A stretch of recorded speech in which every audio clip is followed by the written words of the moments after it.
Okay, so Tony Harrison got steamrolled this weekend by Tsyzu's son. All right.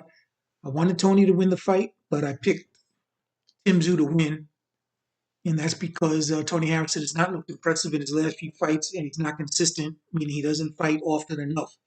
His last fight prior to this one was 11 months ago, and that's just no way to keep your sword sharp. So it was no surprise to me that Tsyzu won the fight, but I didn't think he would beat TH so thoroughly. I didn't think he would dominate him like that because I mean I had Tony losing every round except the first. So I don't know what fight the judges were watching with those close scorecards that they turned in. So it was frustrating for me as a fan, someone rooting for Tony Harrison because this was not the best version of Tony Harrison. It was a lesser version. This was a diminished version. So it's pretty clear by the third round that Harrison was not throwing the right hand. And when he did throw it, I mean, only a few times did he really throw it with conviction. So I'm thinking it was either his hand was injured, his elbow, or his shoulder because it was just unnatural the way he didn't fire the right hand. And it kind of reminded me of Rashidi Ellis's last fight, where he did the same thing, hardly ever throwing the right hand, trying to win the fight with just the jab, and ended up getting steamrolled also and, getting knocked down twice, in a losing effort. So, sometimes fighters, though, when they need that payday, they'll go into a fight with this, significant injury like that and try to hide it. And Tony's last payday was 11 months ago. So, maybe that's what was on his mind, the money. Um, I'm not fond of this idea about holding your left hand below the chest. You can do that when you're out of punching range, right? What we call the safety zone. You can't hit me, I can't hit you. When we get a little bit closer and we're into um, that distance closes, and now I can hit you, you can hit me. Come on, the left hand has got to come up.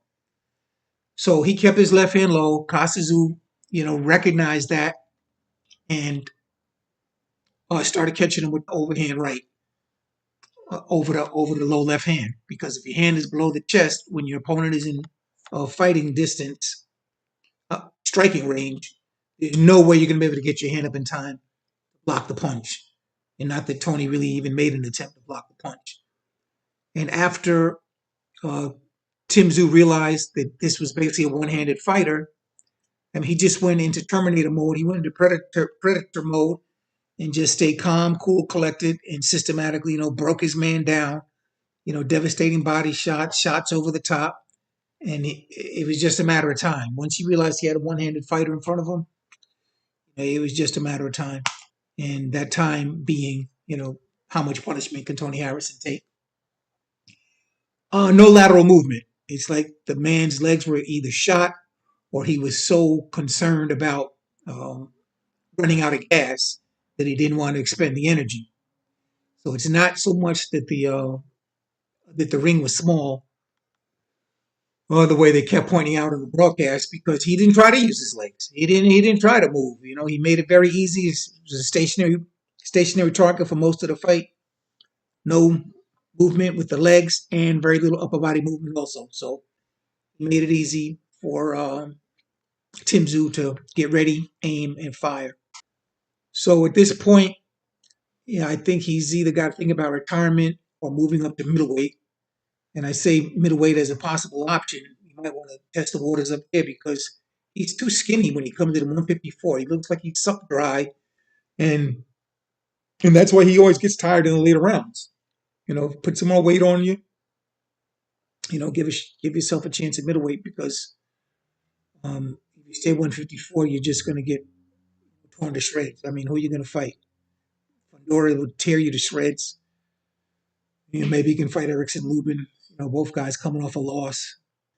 I think Charlo said it best. He said, "This is not the normal Harrison," and he hit it right on the head with that. But the scary thing is that this just might be the new normal for Tony Harrison. Is this the new normal, or was this just an aberration because he couldn't, you know, throw the right hand?